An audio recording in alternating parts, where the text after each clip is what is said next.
Cavalcade.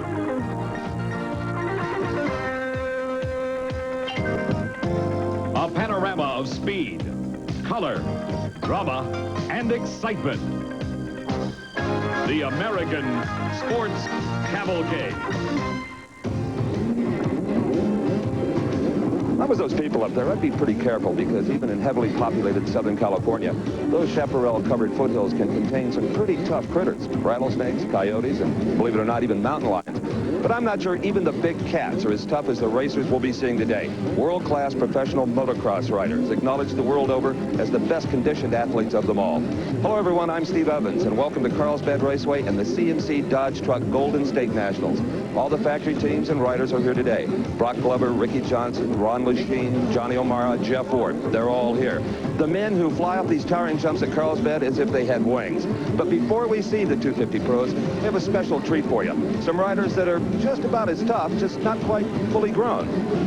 Steve, the minis are the future. Sure, the riders are younger, the bikes are smaller, but that doesn't take away from the thrill of the show. And one thing is guaranteed. Somewhere on that line is a rider of the future. By the time they graduate out of the minis at age 16, they already have 10, 11 years experience behind them. And in this sport, where an old grizzly veteran is a 25-year-old, well, these are the champions of the future, and that future is not so far away.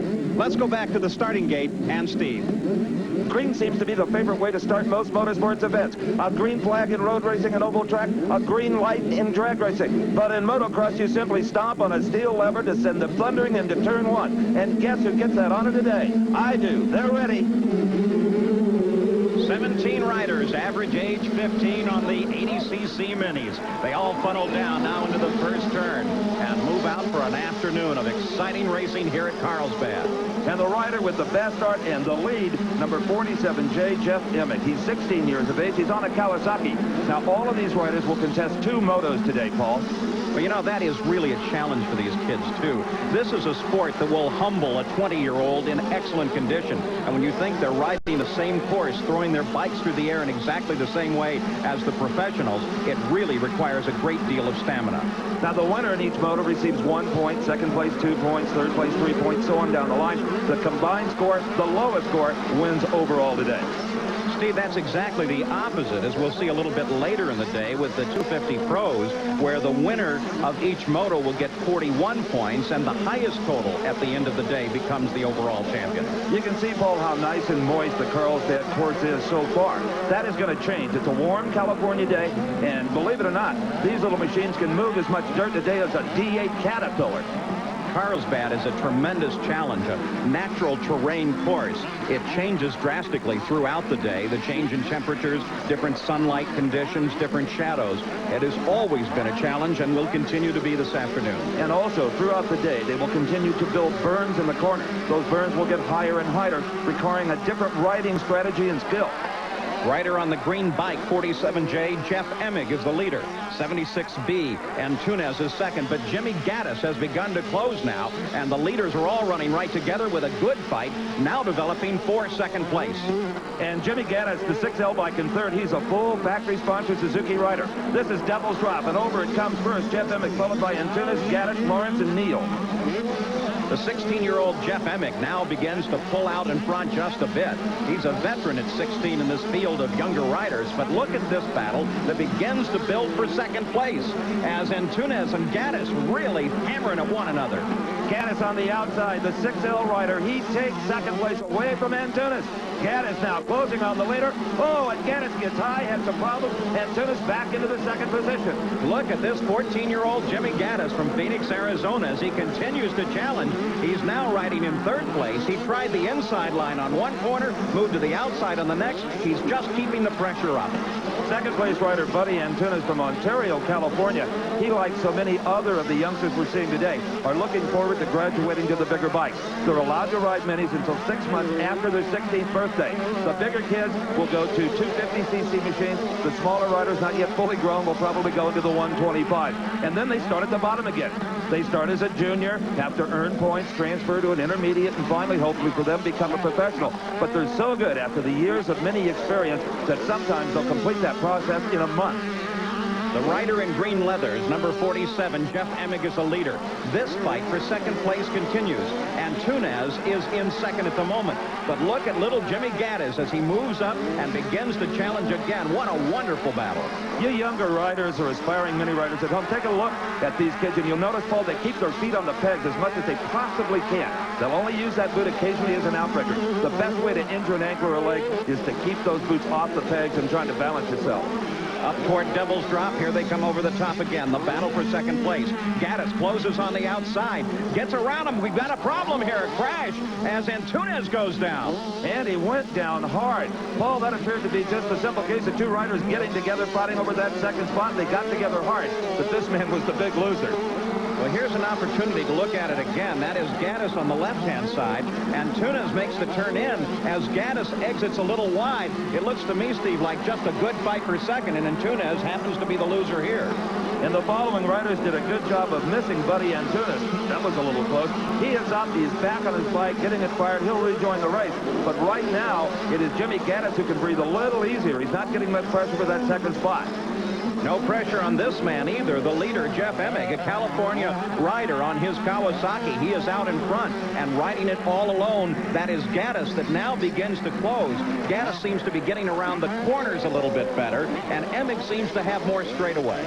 You know, Paul, you called Emig a man, and rightfully so. They're doing manly work out here. But you saw his headshot a bit ago. These are just kids out there. They look like gliding. In fact, look at Jimmy Button. These are kids you'd still bring milk and cookies to their room. Steve, if they can ride these bikes this hard, this long, they're men as far as I'm concerned.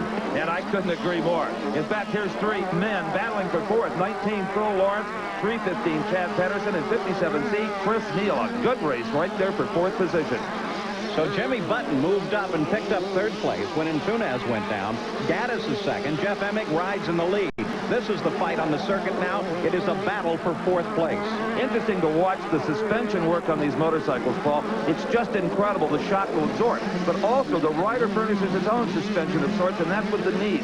You'll see them in the real ripply parts of the course where the hoop-de-doos are. They'll get up on those pegs just enough to let their knees act as human shock absorbers. Steve, as we watch the fourth place rider, number 19, Phil Lawrence, come off Devil's Drop. He had his bike in the air a long time, and that gave Chad Pedersen a chance to catch up. Let's take a look at the leaderboard. There's your top five here at Carlsbad. And we've seen them work very hard already this afternoon. But remember, this is just one of two races for the minis. We're back at the CMC Dodge Truck Golden State Nationals at Carlsbad, California. 47J, the green leathers, Jeff Emig leads, and 6L, Jimmy Gaddis, is beginning his close now to challenge for the lead. If you just joined us, these are the 80 expert mini bike riders, all under 16 years of age. You saw Jeff Emig there. These are boys really doing men's work. Tremendous fight. Developing now for fourth place is the man in red and white. 315 Chad Pedersen has moved up to fourth place. He's a 15-year-old rider out of Fort Dodge, Iowa. In fifth place now is 57C. That's Chris Neal. He's a privateer riding on the Kawasaki. And now sixth place is 19L. That's Philip Lawrence. Lawrence was in fourth, and while we were away, he has dropped back as far as sixth. Well, first or sixth, every rider has got a race on its hands right now. And let's take a look up front. Here's the top three riders. Emig in the lead, Gaddis following, and Jimmy Button, a factory Honda rider from Phoenix, is moving up strongly in that third position.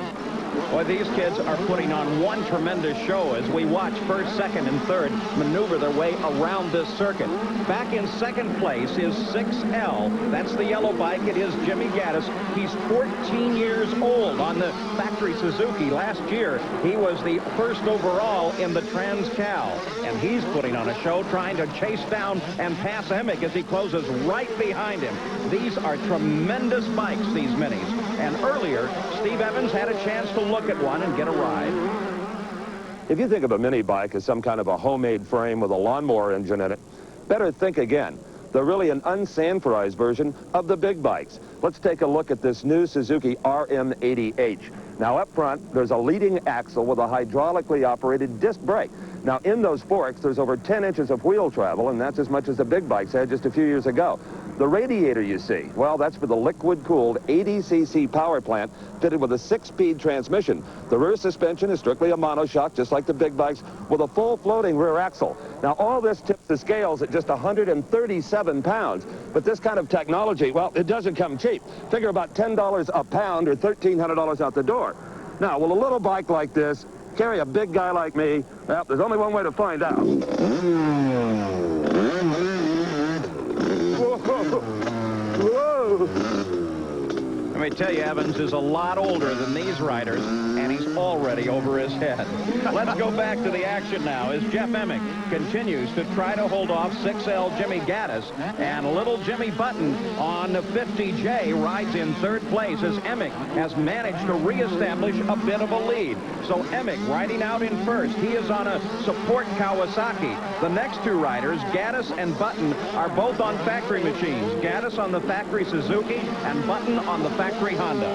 The term support you use to describe Jeff Emig means he probably gets some free parts along the line, but that's about it. And he's being chased by two factory professionals.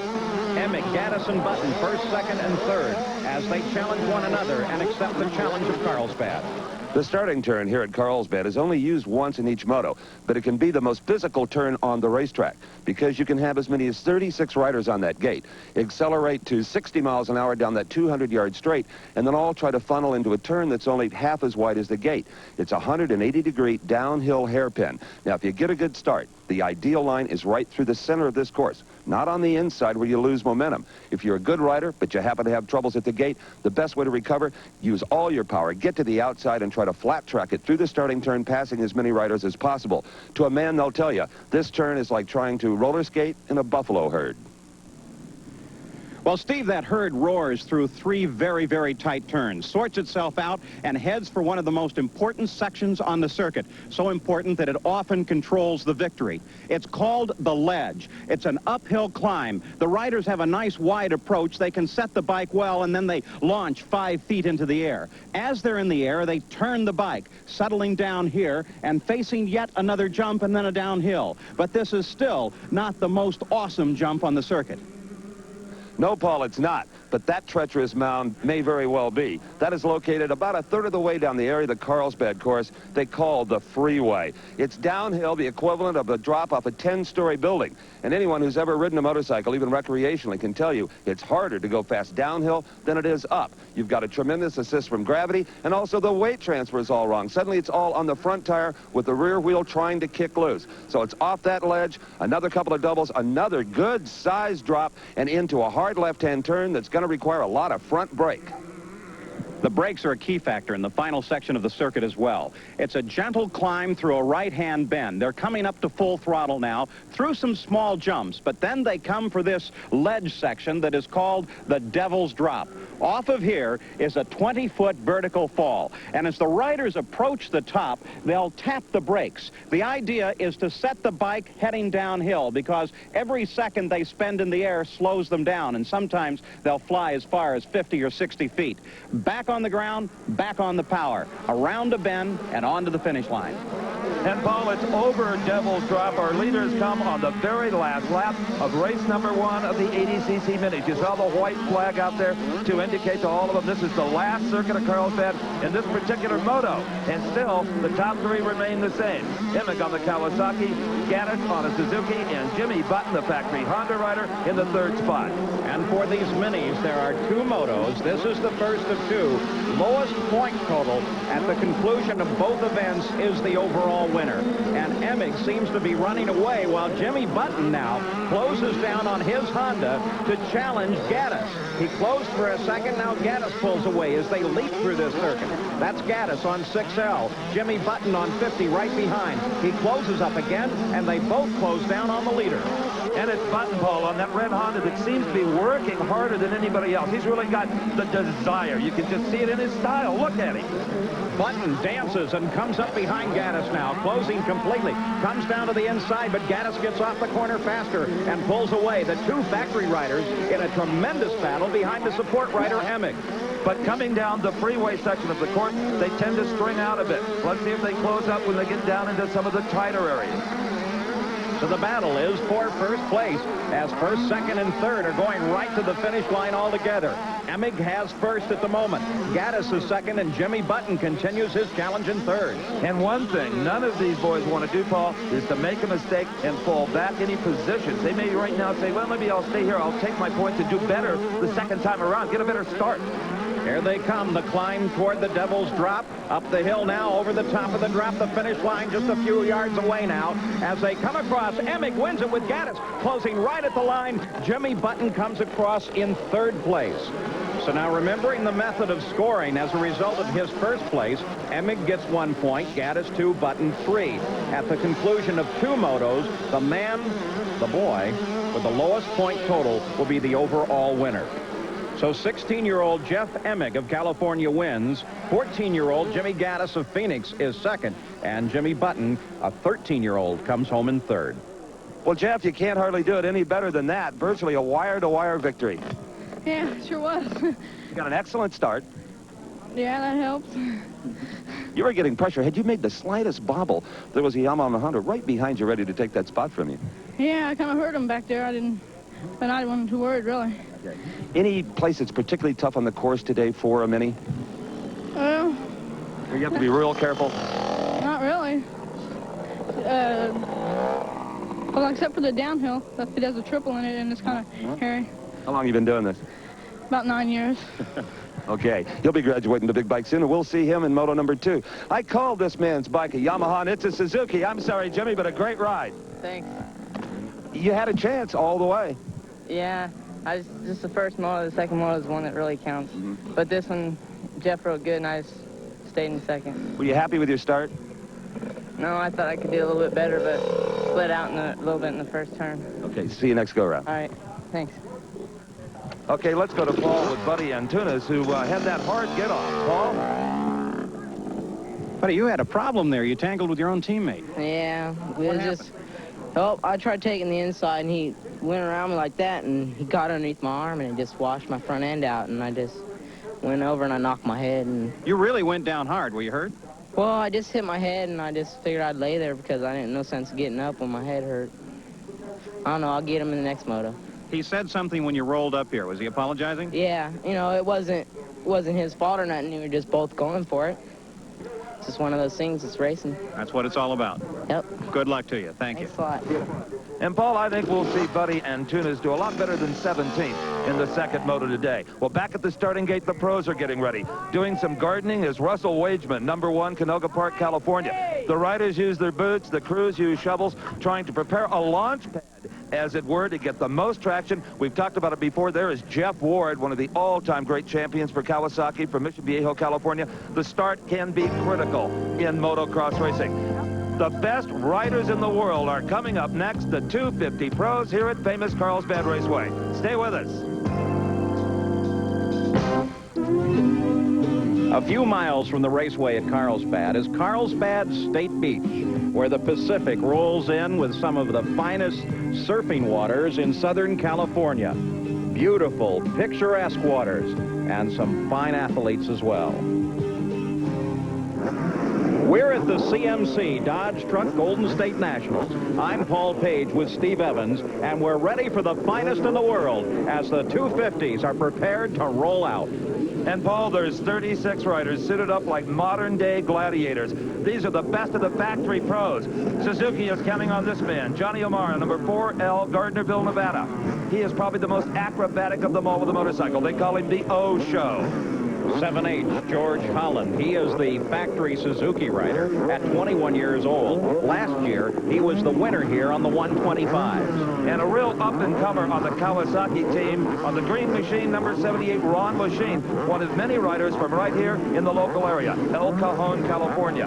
Kawasaki likes Lachine and pays him big dollars because he's so consistent. From the same town as Lachine, number 88, the Yamaha, the rider, the golden boy, Brock Glover. First on the 125s here in 81. Last year, won on the big 500s. And here is the man they call the King of Carlsbad, number 63, Rick Johnson, also from El Cajon. He was the youngest pro ever in CMC racing. He abandoned mini bike racing at the age of 13, was winning big before he was ever out of high school. But he wasn't feeling so regal in a qualifying heat earlier today. Look at the rider to the right of that circle. That is Rick Johnson. He is down, and he's down hard, but his troubles are just beginning, Paul. He flips down onto the ground, and immediately two other riders come right on top of him. One of the two crashes down, pinning him to the ground. Still riders are coming. They continue to run into Rick Johnson, who is now being sandwiched between bike and the ground as still more crash in. Earlier, we called these riders the best conditioned athletes in the world. I think Ricky Johnson proved it here. Johnson, no one thought would race again today. In the pits, the pain was obvious. By not finishing the qualifying moto, the only way Ricky Johnson could continue today was to finish in the top 4 in the consolation. He got an incredible start off of the gate. He wanted to prove not only to his fellow competitors, but to himself that he could ride and ride at the front. He raced into the lead in the first turn and went on to win in the consolation. That put him into the final motos. Ricky Johnson may be the toughest athlete, mentally and physically, we've ever seen. Well, here's Ricky Johnson, and Ricky, if you turn in there, there's evidence of that earlier crash. It didn't seem to slow you down, but it had to hurt. Yeah, it hurt. It knocked the wind out of me really bad. Getting hit once isn't bad. Twice is bad, but 3 times, that was the charm. I thought when I crashed, I was laying on the ground, I got hit a couple times, and then I thought that was it. I looked back, and one of the last place riders was just coming straight for me and hit me really hard. How tough was it running the consi? I started to tighten up a little bit sitting on the starting line for so long because they changed the downhill. But I had real good luck on the start, and I didn't have any troubles with any of the other riders. But I'm a little stiff, but I think I'll be able to be right up in the top in the main event. Well, we're ready, and so is number 63, Ricky Johnson, for the first of 2 250cc pro motos, Paul.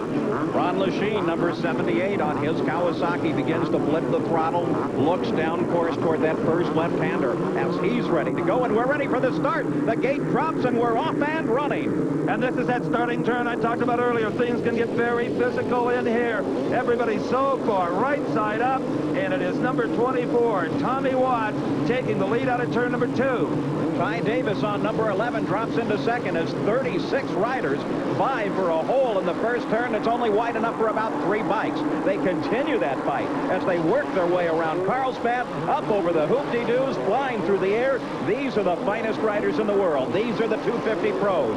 Moto number 1 of 2 this afternoon, and Ricky Johnson, of course, has his work cut out as he tries to move to the front. Top position currently occupied by Tommy Watts. Now, as they come over the ledge, Ricky Johnson, Johnny O'Mara did not get good starts. They are back in the 6th and 7th positions. Everyone at the front running in close contact, though, still could be anybody's point as they fight their way over the mound and continue this tremendous battle. As we take a look back now for the battle at 4th position. Jeff Leask on his Yamaha is holding off Hicks on his Honda, and Ricky Johnson has moved in there as well. So Johnson now trying to move up.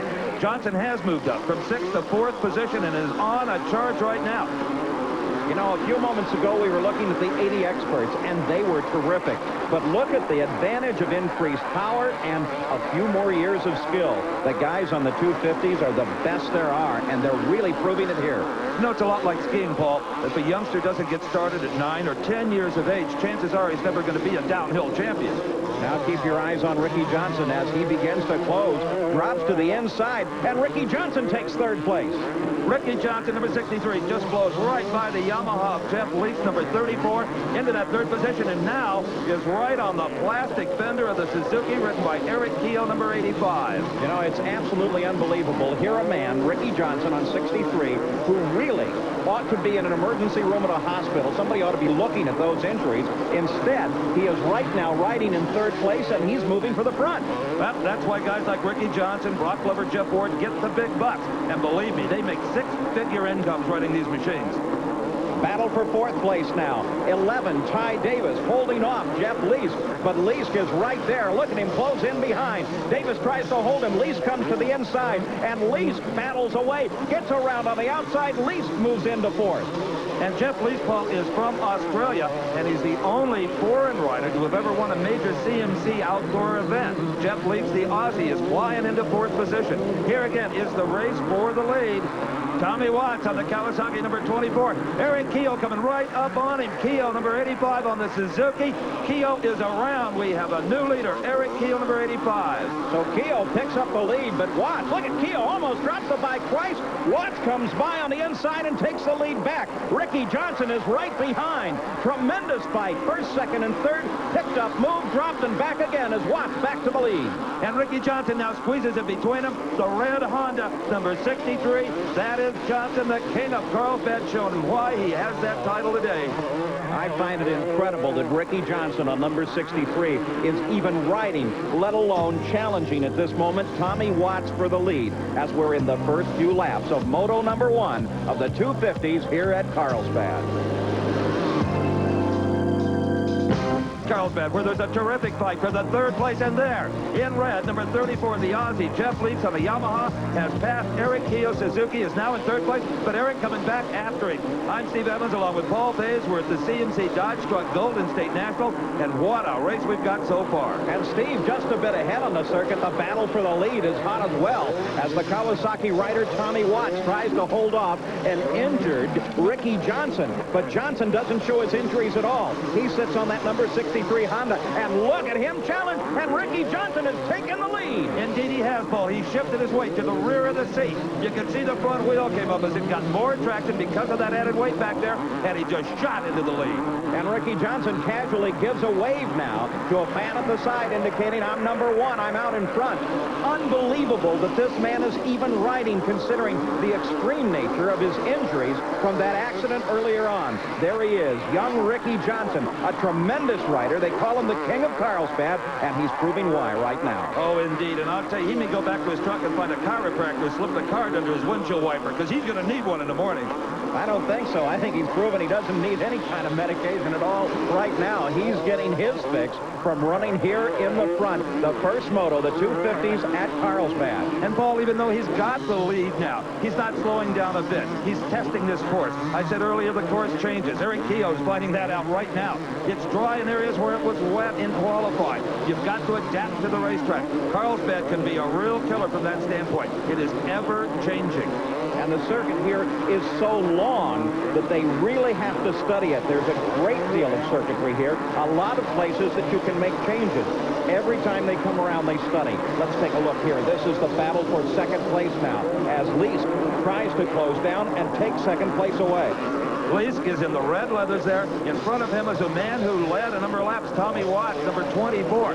Lees has really been playing one of the best efforts I've seen from this young Australian. Lees showing his skill now, but he tries to catch Tommy Watts on that 24 Kawasaki, and he closes in on the outside, taking a slightly different line. Closes in right behind now, moves to the inside. Lees trying to catch Watts. He comes right up behind him, moves to the left side now, comes through the jumps, still can't catch him. Tommy Watts remains in position, but now here comes Lees trying again. And Tommy Watts is able to hold him off, I believe, because he's got superior horsepower. That 2-stroke, lightweight, liquid-cooled Kawasaki engine making phenomenal power. Lees continues his challenge. Watts continues to hold down position. Watts is holding down 2nd place. Remember, Ricky Johnson is out in front now in the lead. There are a number of foreign riders here today, Paul, because for the first time ever, CMC has an FIM sanction. That has always been the privilege of the AMA. And here is Lees using that white boot as an outrigger, now back on the pegs, and he's going to try to get him over the drop. No. Lees comes to the outside, pulls alongside, and look at Lees. He just powers his way up alongside, gets around Watts, and now Lees runs in 2nd. Paul, back to that FIM sanction. The American Motorcycle Association, the AMA, has had an exclusive on that, well, since motorcycle racing started in this country. Stu Peters, the president of CMC and AMA, are apparently getting along, and that's good, because it offers riders from all over the world a chance to come to the U.S. and race against the best we have, the best in the world. They're not interested in the stadium races that have become so popular in this country. This is what they do back home.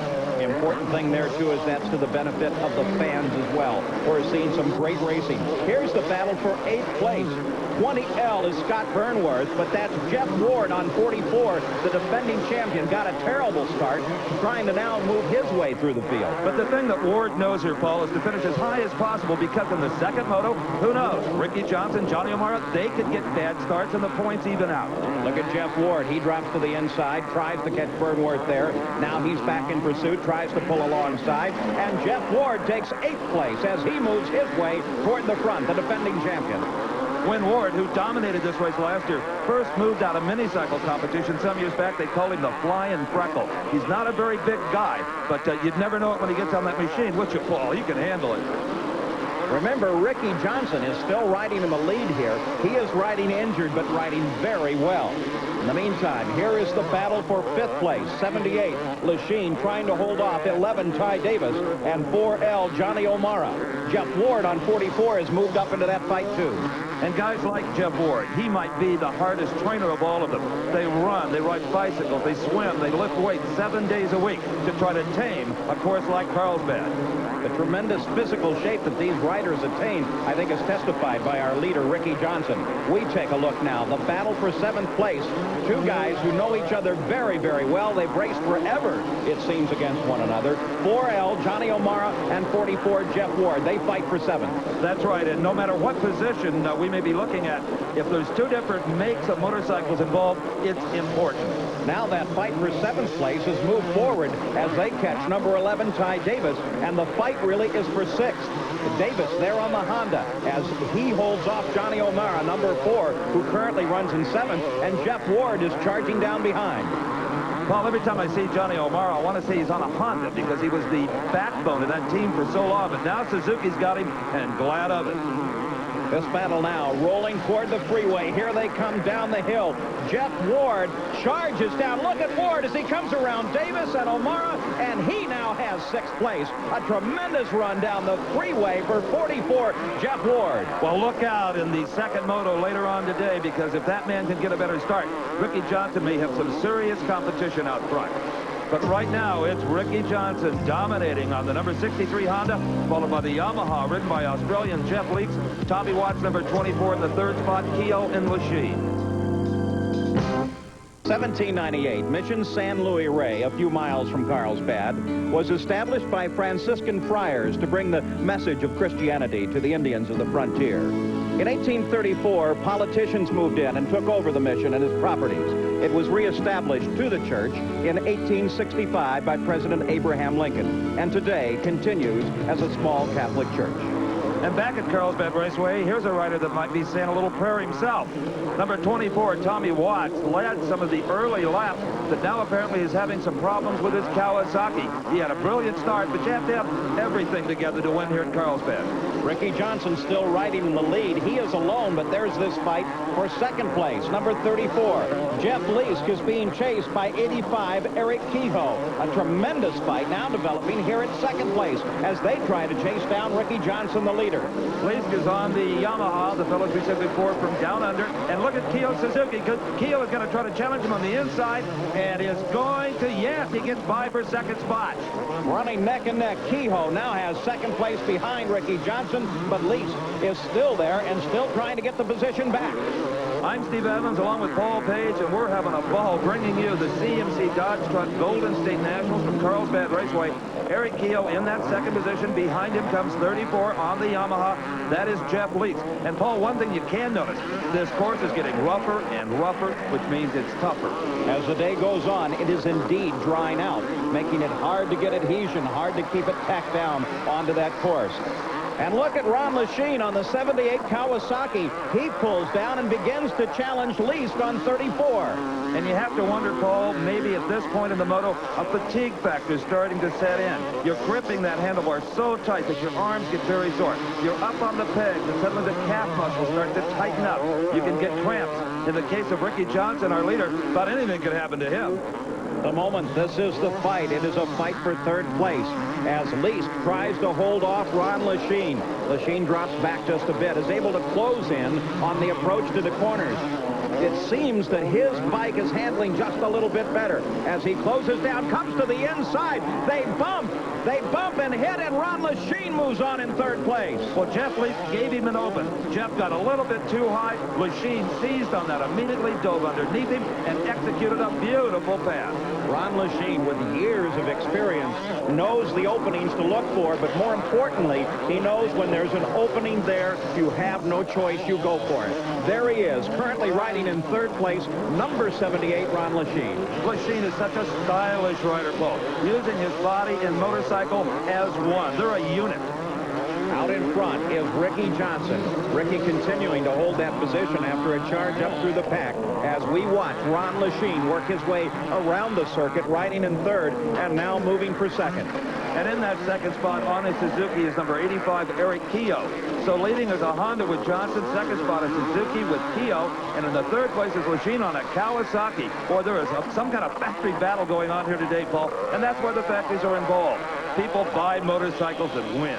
The important thing is that when they fight like this, as they are here in the first moto on the 250s, we, the fans of this kind of racing, are the benefactors. That's right, and even though CMC, unlike AMA, does not require production motorcycles, these are basically what you'll find on the dealer's showroom. They don't make that many factory modifications. They're not works bikes, so to speak. They're going on the last lap, and our leader continues to be Ricky Johnson. You know what is amazing is not only is he riding injured, but just 1 week ago, Ricky Johnson's ankle was operated on. So this tremendous effort being put forward by Johnson, less than a lap to go, and he will have it wrapped up. Here is the battle for fourth place. Look at the number 4L bike. That's Johnny O'Mara as he pulls down behind Lease. So you've got a Yamaha being chased by a Suzuki. Now let's watch Johnny O'Mara. He's looking for an opening here, trying to size up Leaf's style, see what kind of lines he's taking. He falls in right behind him. So far, it's follow the leader over those jumps. Now uphill and going to the inside. It's O'Mara trying to take him, but it does not work there. Knowing his style, Paul, I think he'll continue that inside attack rather than going outside and taking the chance of losing a couple of bike lengths. O'Mara stays right there, continues to worry him. Now, O'Mara really knows the circuit here at Carlsbad. 1984, he was first overall on the 250s. This is the style that got him there. He continues to challenge, comes to the outside. Both of them past a slower rider as O'Mara continues his pursuit. And here on the inside again is O'Mara. He's got a half a bike length. He is going to, yes, going into that fourth position is Johnny O'Mara. So Johnny O'Mara now has fourth. Back to the leader, we look at number 63, Rick Johnson, as he heads for a checkered flag in what has been a whale of a 250 here in the first moto. One more turn. There's the checker for Rick Johnson. And with all his problems today, Paul, he still had time for a wheelie and a profile for the fans. Here comes that race for fourth. Johnny O'Mara down the Devil's Drop. He makes that last little turn, and O'Mara, after that tremendous fight, finishes up in fourth place. So the first moto now complete. Ricky Johnson, with that incredible ride, comes home in first place, followed by Keogh, Lechien, O'Mara, and Lease. And Ricky Johnson picks up 41 points for his first place. Now remember, after two motos, the man with the highest number of points will be the overall champion. Well, adrenaline must be a better painkiller than any drug. Witness the performance of Ricky Johnson. You've got to be feeling pain. Yeah, my back's hurting a little bit. I'm kind of short on breath. I can't inhale real big breaths like I need to, but I felt good out there. You know, Patterson Stark did some work on my back, and also Doc Johnson looked at it, and there was nothing really that bad wrong with me, just a lot of bruised muscles, and I had one disc that got knocked out of socket, but... Oh, that's all? I feel good, though. I feel great. Any particular place on the course where the bike lands and you go, oh, I wish I wasn't there? The downhill jars are real bad, you know, but there's a couple places on the track. You know, Carlsbad's probably one of the most physically demanding tracks there is in the world, you know, but the ground today is prepped really good. The people from CMC have done an excellent job, and actually it's the best I've ever seen the track. What will you tell your Honda mechanics to do to this bike before the next moto? I guess clean off the number plate and put some gas in it. See you then. All right, thank you. Let's go to Paul Page with second place. He was pretty well gone. There was no chance at all at catching him? Well, I was trying, but on this track, it's, you know, he's from down in this area. He's a real good rider. You know, he rides this track really good, and, you know, I was trying my best. I caught up to him about 2 or 3 seconds last couple laps, but it wasn't enough. And back at the gate, ready for their second and final moto of the day, are the Mighty Mites, the 80cc Mini Pros. We'll be back with that action right after this. We're ready for the second and final moto of the day for the minis. Defending champ Chad Pedersen rides number 315, ready for this second moto. He finished 5th in the first moto. And 16-year-old Chris Neal, a privateer on his Kawasaki number 57C. He finished 4th in the first moto. These men both with a chance to win. Also ready, Jimmy Button, 50J. Jimmy finished 3rd in the first moto, just 13 years of age and already a Honda factory rider. Everybody tickling those throttles, trying to keep the engines running clean. This is number 6L, Jimmy Gaddis. He got a second place finish in moto number 1. He also is a factory rider for Team Suzuki. Remember, he was in that tremendous fight with Jimmy Button in the first moto. And 16-year-old Jeff Emig, who finished 1st in the first moto, a support rider receiving his support from Kawasaki. He'll be riding number 47J. So they come up to the gate, they're on the line and ready to go. It's time for the mini moms to cross their fingers as their sons head down into that starting turn that isn't wide enough to accommodate all of them side by side. The heart beats faster, the throttles begin to pick up, the gates down, and the minis are off as Jimmy Button on his Honda pulls out in front, dives into the turn first. And also with a tremendous start and sliding into the second slot, 6L, Jimmy Gaddis on his Suzuki. Button pulls his lead. He's being chased by Gaddis. Then a bit of a space, then Jeff Emig and Chris Neal. We are watching the finest mini-cycle racers in all the world, the CMC 80 experts. Now, these kids primarily are 13, 14, 15, even 16. It's taken them that long to work themselves up to the expert ranking. A lot of them started 8 or 9, some of them as young as 6 years of age. And it truly is a family sport. Back at every truck, you'll find mom and dad, little sis, and usually a dog along for the ride. And most of them have aspirations to become a factory rider on the bigger bike. And when they do that, after their 16th birthday, they'll have to start all over again, as I said before, as a junior, and again work their way back to the top. You know, the thing I think is so interesting here is you and I have both said these men, these men, these men. And in fact, what we're looking at is 13, 14, 15-year-old kids. But I'll tell you, the way they look out there, Paul, they look like men. And for riders at home that are watching this and have a mini-cycle in the garage and figure when the show's over, they're going to go attack the local woods. Be careful. You're looking at the best talent on earth in the best protective gear. Shoulder pads, chest protectors, the brand new plastic boots that offer all kinds of ankle support. Be careful. Don't be deceived by the 80cc motors either. Considering weight and power, these are very fast bikes, and they're tough to handle. I can attest to that, as I mounted one earlier. At first, I thought, what a piece of cake. Then it hit its power band and almost threw me over backwards. Jimmy Gaddis now charges for the lead. Jimmy Button just in front. Gaddis pulls to the outside. They're neck and neck through the Devil's Drop, and Jimmy Gaddis takes the lead from Jimmy Button. A terrific pass by Gaddis, who was second in the first moto. Now, should Jeff Emig, who won the first moto, end up second here, Gaddis would be the overall winner, because a tie like that is determined by your finish in the final moto we're looking at right now. Of course, Steve, that is assuming that Gaddis continues in this position and goes on to victory. But Jimmy Button isn't about to let that happen. Button closes up. Again, he tries to chase down Gaddis and collect on first place once again. But Gaddis, once again, is able to pull away.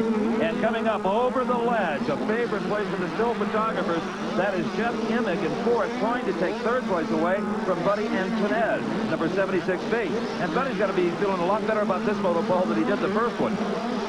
Antunez on 76, being chased right behind him. The 47 bike of Jeff Emig. Emig, remember, was first in the first moto. Back to the lead once again. And the number 6 bike out in front, that is Jimmy Gaddis. 50J, Jimmy Button, just behind him. Button kind of hunting around looking. They fly off of that jump. These youngsters really showing some talent here today. We're looking at, as you said at the top of the show, the future stars of international motocross. Stick with us. We're just about halfway through the final 80 expert moto. Magnificent seascape as the Pacific Ocean rolls into the shore of Southern California, just a few miles away from the Carlsbad Raceway. And of course, every beach needs to be combed occasionally, which is apparently what those people are up to. How to get a metal detector, you can find a lot more stuff. Meanwhile, here's a bunch of kids in their middle teens that are putting on a show any adult rider would envy. Jimmy Gaddis still out in front on 6L. Jimmy Button in the second place. The fellow who won the first moto, Jeff Emig, Paul, he is back in fourth. This is the fight for fourth. 47J Jeff Emig and Chad Pedersen closing down behind. And they begin now to close on the 76 machine that belongs to Buddy Antunez. I'm Steve Evans along with Paul Page, and we're here at Carlsbad Raceway in North San Diego County for the CMC Dodge Truck Golden State Nationals. This is the final mini race of the day, but coming up later on, we'll have the all-important final 250 Pro race, Paul. The rider on the green 47 bike is Jeff Emig. He is currently in fourth place, but he closes down now on Buddy Antunez, who is currently riding in third place. So the fight begins for third. Chad Pedersen is closing down behind on 315. As we've got a rider down, Emig's down, and Chad Pedersen runs into him. Neil gets by. Both riders okay, though. Emig is a little slow getting up, hops on the bike now, and he pulls out. But Neil got past during that accident with Pedersen and Emig. Also getting by 78A, Tommy Clowers. And all of this will be good news for that man, 6L Jimmy Gaddis. He is out on the lead, just smoking this Carlsbad course. And of course, it appeared to us that Jeff Emig was maybe the spoiler in this whole thing. You know, he doesn't know it at the moment, but Jimmy Gaddis picked up a tremendous advantage when Jeff Emig went down. Now, Emig was the winner in the first moto and has the lowest point total coming here. That definitely helped him when Emig went down. We're looking now, the fight for fifth, Tom Clowers and Chad Pedersen. You know, we've described some of these riders as factory riders. That means just that. The factory brings out the bikes, the mechanics. They do all the work. Now, Tommy Clowers, he's a privateer. That means his mom and dad signed for the bike, and they're paying for all the fuel, tires, and everything else he needs. And then there's that niche in the middle, a Chad Pedersen. He's called a support rider. That means the factory may loan him a bike, give him a brake-on part, but by no means is it a free ride.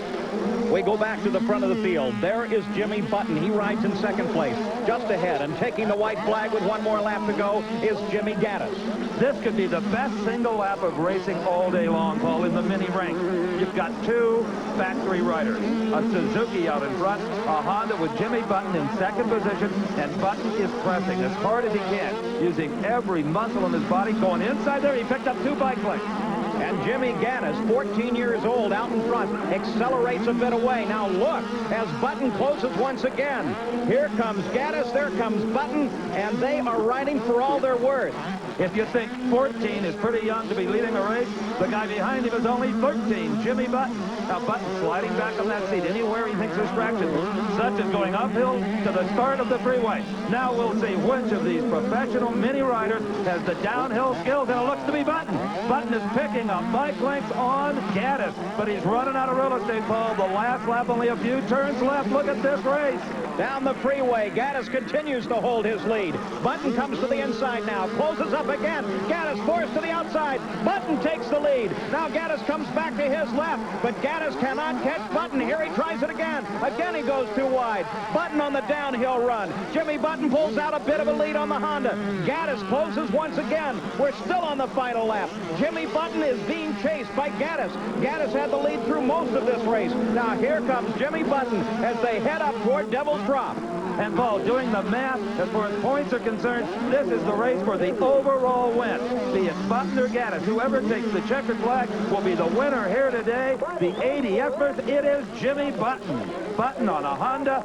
Gaddis will have to settle for second. The fight for fifth place, Chad Pedersen, Jeff Emig right behind on 47. Tommy Clowers has dropped back to 7th now as we watch this fight for fifth. Can Emig catch him? Down through Devil's Drop. No, Emig is right on his tail at the checkered, but Pedersen comes across in fifth. Terrific racing across the top 5 here in the final moto. And here's how they took the checker. Jimmy Button on the Honda in a tight race with Jimmy Gaddis. Buddy Antunez, who fell in the first moto, got in for third. Now, overall, for the Golden State title, Jimmy Button is your champion, followed by Jimmy Gaddis, Emig, Neal, and Pedersen. All right, here's first overall, Jimmy Button on the Honda. Terrific run there, and getting him in the last lap. Yeah, I had a good line coming down the downhill, and up at the top, I really got a lot of speed coming down it, and I had the momentum to get in there and hold him off through the corner, and then just worked out perfect. It seemed in the early going when you were chasing Gaddis that you had trouble with him on the freeway. Yeah, he had a good line at the freeway. We was pretty close to even, and on last lap, I just got a good drive going up it. I stayed right with him, and then right at the end, I had a good good drive coming down it, and I was just able to force him out of the groove. Well, there he is, star today at Carlsbad. Definitely a star of the future. Jimmy Button, congratulations. Thanks. Well, they race like men, but they're still boys. And the parents tell me that, for the most part, if these kids don't come home with good grades, they don't race at all. A boy, his dog, and his motorcycle. Many experts. We love the show. Oh, you think that was the show? Stick around, because lining up at the gate are, indeed, the world's finest motocross riders, all of the factory heroes, the final shootout of the 250 pros. Back at Carlsbad, California for the CMC Dodge Truck Golden State Nationals.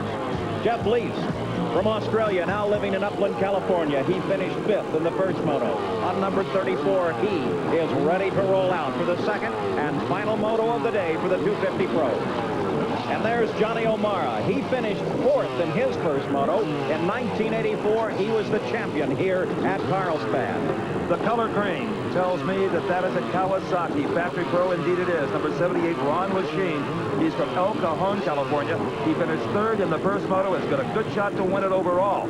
But so does this man, Suzuki pro Eric Keogh on number 85 from Granada Hills.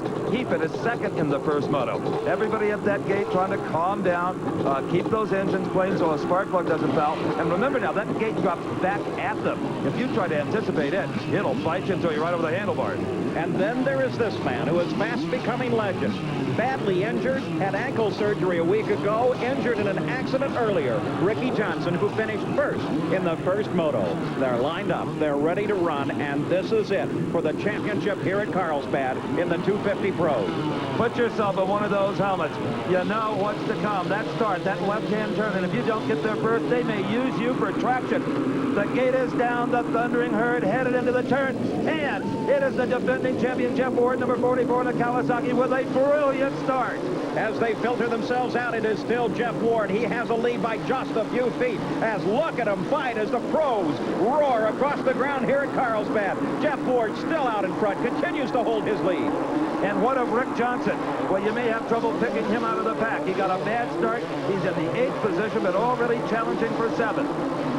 And Jeff Ward, number 44, sits in front. The young man who was born in Scotland but races so well here in Southern California. Got a great start and is roared to the front, running right out in front of the second-place machine of Eric Keogh.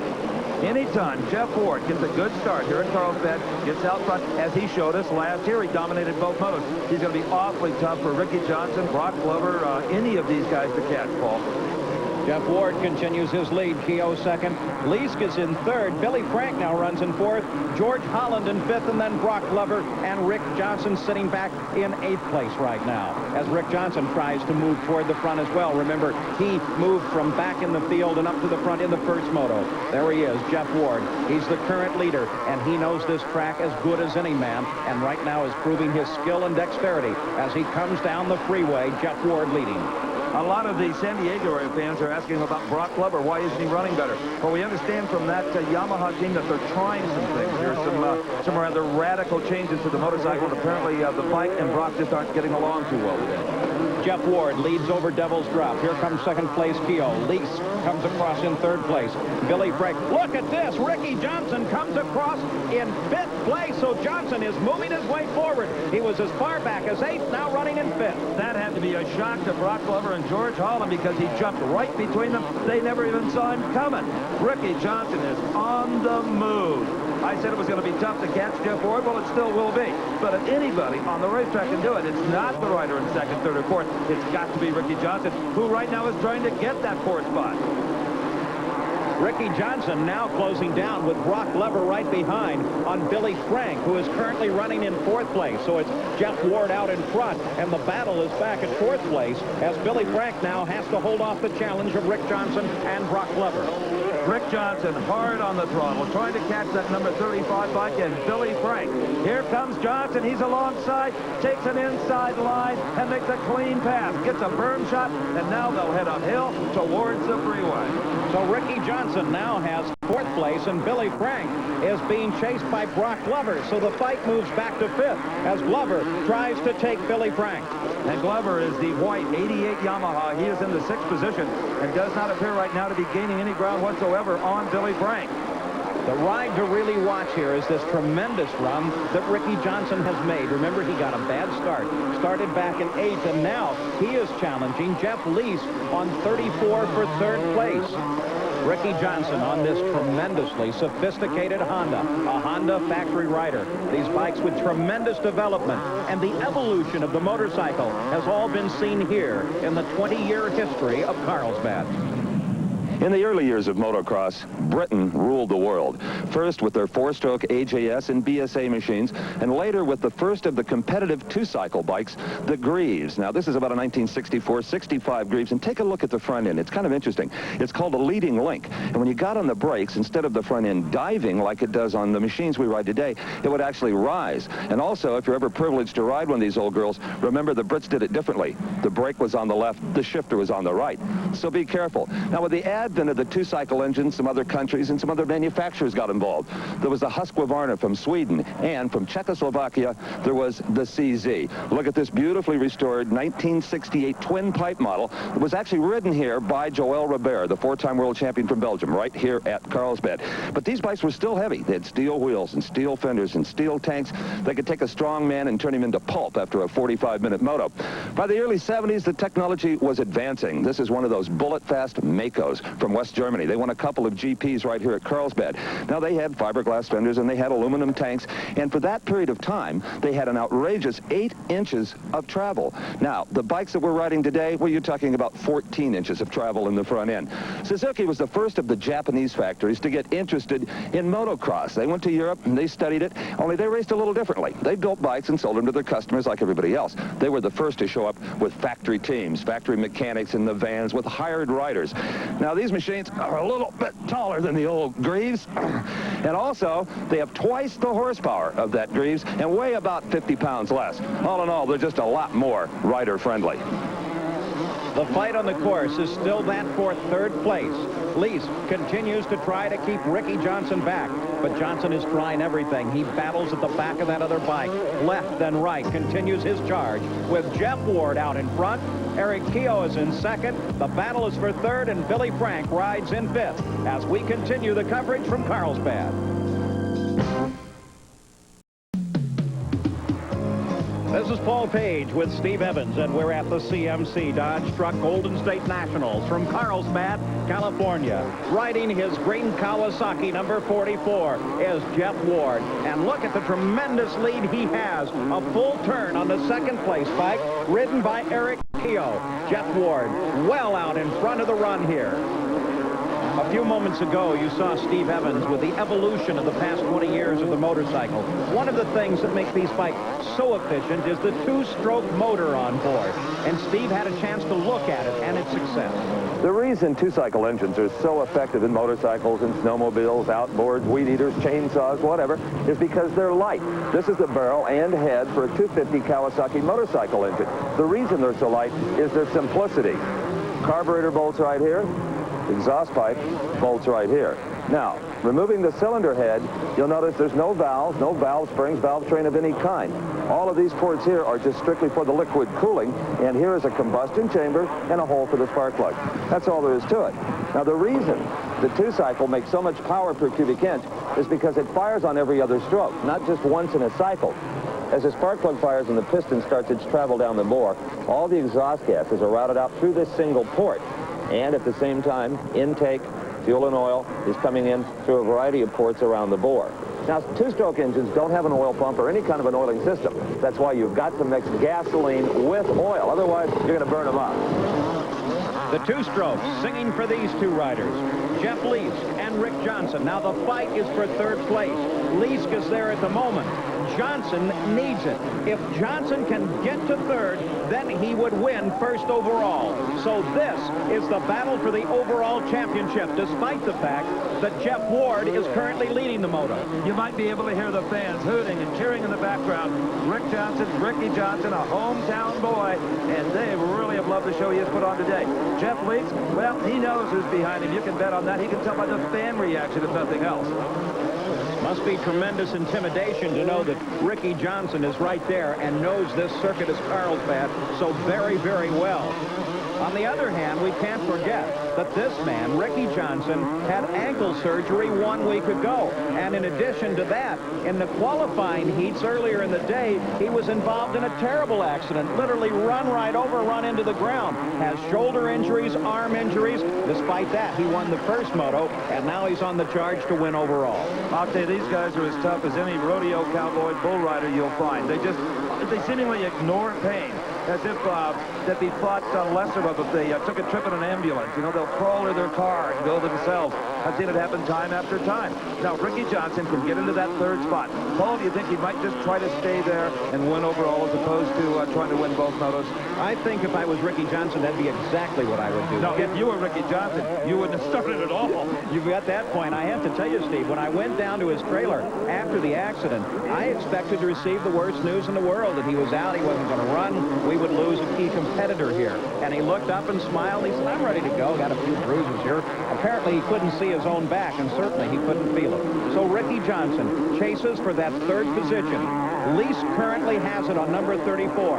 And if Ricky Johnson on 63 can get into third, then the championship of the day for the 250 pros will belong to him. You notice, Paul, how few riders we've seen fall among the pros. You and I were here yesterday to watch the amateur riders, the juniors, the intermediates, the flagmen waving yellow flags, giant piles of riders every lap.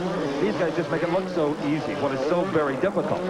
I have no idea how these riders are able to get over any of this terrain. It is really frightening, especially to stand, say, at the top of the ledge or the top of Devil's Drop, or to look down the freeway and realize what an awesome challenge it really represents. And they take it at incredible speed. And also understand that these bikes are very pipey, as they say in the motorcycle world, with a very narrow power band. They'll take off real slow, and all of a sudden, they just want to flip over backwards. They have so much power in a narrow band. It makes them tricky to ride. Jeff Ward is out in front. Here is the second place rider, Eric Kehoe. He rides in second at the moment, trying to chase down Jeff Ward. But the real fight on the circuit remains that for third place. Well, let's not give up on this man, number 85, Eric Kehoe.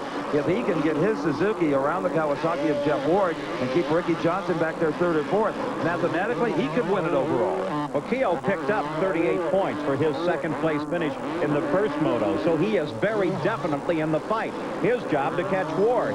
Here is Rick Johnson continuing his pursuit of Lease. And Johnson seems to be falling back just a bit now. Leask is able to maintain that third place that Johnson so desperately wants. Johnson wants it, but he's not panicking. He knows where he sits. He's got a little bit of time. Here comes Johnson. He's alongside Lease. They head up the hill, over the jump, and it is Ricky Johnson accelerating out in front of Lease. But Lease comes right back on the inside. Lease not about to give it up at all. Johnson had the position he needed for a second. He's got it again as he gets past Lease. Look at this tremendous fight. Here they come side by side to the top. Now Johnson comes off the jump a little bit better. Lease drops back. Johnson with clear road ahead begins to pour on the power. Tries to pull away from Lease. Lease still not giving up. Here he comes trying to catch Johnson as they climb the hill. Lease moves to the outside. Johnson picks up a small advantage. Jeff Ward still the leader. Kehoe is in second, and he's the target of Ricky Johnson, now in third. We'll be back.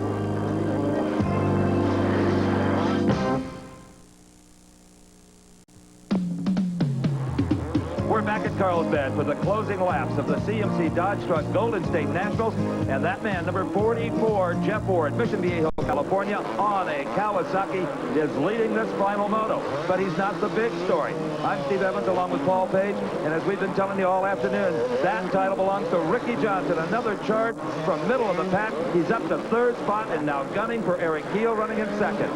And this run shows you the difference between just an expert, skilled rider and a true champion. Ricky Johnson could settle for his third place.